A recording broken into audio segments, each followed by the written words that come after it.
Mari kita mendengar kisah tentang para orang tua, para ayah atau ibu dalam mendidik anak-anaknya sehingga menjadi anak-anak kecintaan Allah dan kebanggaan Rasulullah Sallallahu Alaihi Wasallam. Tentu saja contoh teladan mulia adalah bagaimana pendidikan yang diterapkan oleh Nabi Muhammad Sallallahu Alaihi Wasallam kepada anak yang sangat disayanginya, Fatimah radhiyallahu anha.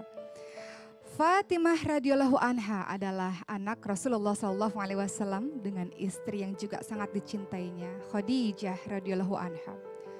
Semasa kecil, Fatimah telah ditinggalkan oleh sang ibu. Ketika Khadijah wafat, hal ini menjadi tahun-tahun kesedihan bagi Rasulullah Shallallahu alaihi wasallam.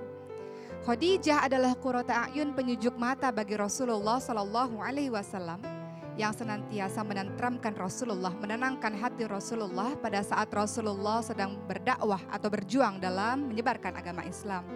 Namun ketika Khadijah wafat, tidak hanya Rasulullah yang merasa bersedih, tapi juga anak-anak termasuk Fatimah. Fatimah sejak kecil dijuluki Ummu Abiha, ibu bagi ayahnya.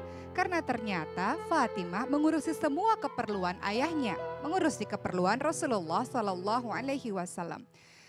Dalam sebuah hadis Rasulullah Shallallahu Alaihi Wasallam bersabda bahwa Fatimah adalah bagian dari diriku. Siapa yang menyakiti Fatimah, maka dia menyakitiku. Siapa yang membuat bahagia Fatimah, maka ia membuat bahagia hatiku. Hal ini kita bisa lihat bahwa ternyata Rasulullah Shallallahu Alaihi Wasallam begitu mencintai putri kesayangannya ini. Bahkan kita paham bahwa barang siapa yang memiliki anak perempuan dan ternyata anak perempuan itu dididik dengan baik, maka itu bisa menjadi tamengnya di neraka kelak. Akan membuatnya masuk ke surga Allah insya Allah. Pada saat itu orang-orang Arab jahiliyah merasa memiliki anak perempuan adalah sebuah aib. Anak-anak perempuan dikubur hidup-hidup, tapi tidak dengan Rasulullah Shallallahu Alaihi Wasallam. Perilakunya dengan Fatimah menjadi contoh teladan bagi kita semua.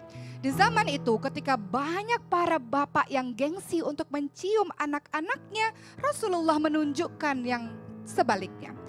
Ketika Fatimah datang menghampiri Rasulullah, Rasulullah bangkit, Rasulullah berjalan menuju Fatimah dan kemudian mencium kening anaknya. Tidak ada rasa gengsi, tidak ada rasa malu, bahkan ada salah seorang pemuda berkata pada Rasul, "Rasul, aku memiliki 10 orang anak dan aku tidak pernah mencium anak-anakku." Maka Rasul katakan, tidak akan disayangi orang yang tidak menyayangi. Rasul mengajarkan bagaimana berperilaku lemah lembut terhadap anak-anaknya, membelai, mencium, berkata-kata dengan baik. Contoh pendidikan yang dilakukan oleh Rasulullah Shallallahu Alaihi Wasallam, lihat bagaimana ketika Fatimah membela habis-habisan ayahnya. Ketika itu Rasulullah Shallallahu Alaihi Wasallam sedang bersujud melakukan ibadah di depan Ka'bah. Lalu ada Abu Jahal dan kawan-kawannya dengan jahatnya menaburi kotoran unta di kepala dan di punggungnya Nabi Muhammad Shallallahu Alaihi Wasallam. Hal ini membuat sang anak Fatimah tidak diam begitu saja. Fatimah sambil membersihkan kotoran dari kepala dan dari punggung ayahnya sambil berderai air matanya dan membawa Rasulullah Shallallahu Alaihi Wasallam pulang ke rumah. Lihat bagaimana anak kita memperlakukan kita adalah cerminan bagaimana orang tua memperlakukan anaknya. Karena Rasulullah bersikap lemah lembut terhadap Fatimah, Fatimah pun memberikan lemah lembutnya terhadap sang ayah. Rasulullah Shallallahu Alaihi Wasallam menjalankan kembali perannya ketika Fatimah hendak menikah. Ini tugas dari seorang wali. Bagaimana Abu Bakar melamar Fatimah. Abu Bakar bukan orang sembarangan. Abu Bakar adalah orang yang mula-mula masuk Islam, dermawan, lemah lembut, bijaksana. Namun Nabi Muhammad SAW tidak menerima Abu Bakar. Ketika Umar bin Khattab pun melamar dan menghitbah Fatimah. Di sini peran seorang ayah bagaimana menseleksi calon-calon untuk anaknya. Rasulullah SAW pun juga tidak menerima Umar bin Khattab. Padahal siapa yang meragukan Umar bin Khattab? Kalau setan berada di hadapannya, setan pasti tidak akan pernah berani untuk bertemu dengan Umar dan mencari jalan lain. Namun lihat, peran dari seorang ayah memilihkan laki-laki terbaik untuk putrinya. Siapa itu? Ali bin Abi Thalib yang saat itu minder karena merasa miskin. Tapi Rasulullah SAW memberikan pilihan terbaik untuk putrinya dan mereka pun pada akhirnya hidup bahagia. Namun ternyata permasalahan anak tidak hanya ketika dia kecil saja, tapi ketika dia berumah tangga pun masih ada permasalahannya. Lihat kedekatan antara orang tua dan anak, bagaimana Fatimah mengadukan, meminta solusi dari ayahnya ketika Fatimah tangannya terluka, ketika Fatimah tangannya sedang sakit karena menggiling gandum. Maka Fatimah curhat kepada ayahnya dengan mengatakan, aku perlu asisten rumah tangga. Tapi lihat apa yang dikatakan oleh Rasulullah SAW, bahwa ternyata zikrullah itulah yang terbaik. Subhanallah walhamdulillah wala ilaha illallah wallahu akbar. Hal itu tidak akan pernah terjadi kalau di antara orang tua dan anak tidak ada hubungan yang dekat. Namun Rasulullah dengan anak perempuannya mengajarkan keindahan kepada kita semua. Tidak ada rasa malu untuk mencium, tidak ada rasa malu untuk curhat, tidak ada rasa malu untuk meminta pendapat. Karena apa? Dididik dari kecil untuk dekat kepada Allah dan taat kepada kedua orang tuanya. Rasulullah dan Fatimah radhiyallahu anha memberikan kisah teladan yang luar biasa bagaimana kasih sayang antara seorang ayah kepada anaknya. Peran ayah yang luar biasa. Pengasuhan tidak cuma soal ibu kepada anak. Kasih sayang, pendidikan tidak cuma tugas dari seorang ibu kepada anak, tapi juga tugas dari seorang ayah kepada anaknya. Begitu banyak masa kini ada anak-anak yang memiliki ayah tapi tidak berayah. Mereka punya jasad ayah tapi ayah hanya sebagai pemberi nafkah saja, tidak hadir di tengah anak-anak sehingga anak-anak terasa kosong hatinya. Tapi Rasulullah menjalankan fungsinya sebagai seorang ayah dengan baik. Tidak hanya memberi nafkah tapi juga mengisi hati-hati yang kosong karena peninggalan ibunya.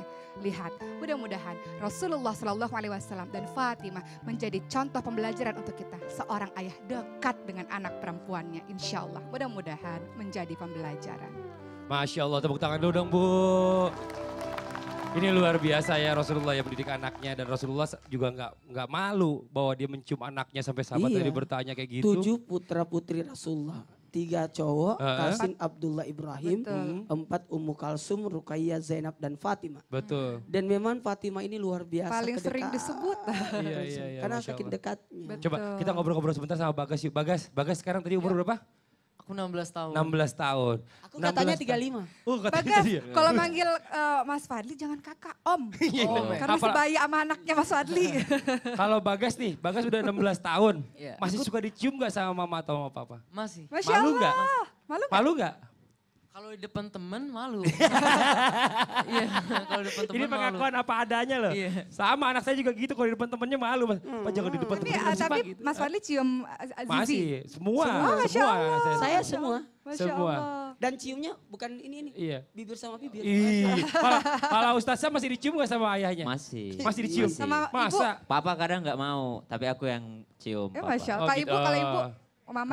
Kalau ibu selalu. Oh, Masya Malu Allah. gak? Malu gak? Enggak. Gak malu Masya ya? Allah. Alhamdulillah, mudah-mudahan nanti anak saya juga gak Nggak malu. malu Bagus atau- gak boleh malu. Takutnya jadi malu-maluin. Malu-maluin. Ini Masya Allah nih. Buat jamaah yang di rumah jangan kemana-mana. Kalau tadi kita sudah mendengarkan kisah teladan dibawakan oleh Ustazah Oki. Setelah ini kita akan mendengarkan kajian dari Ustadz Maulana. Tentang apa? Jangan kemana-mana. Tetap di Islam itu Indah.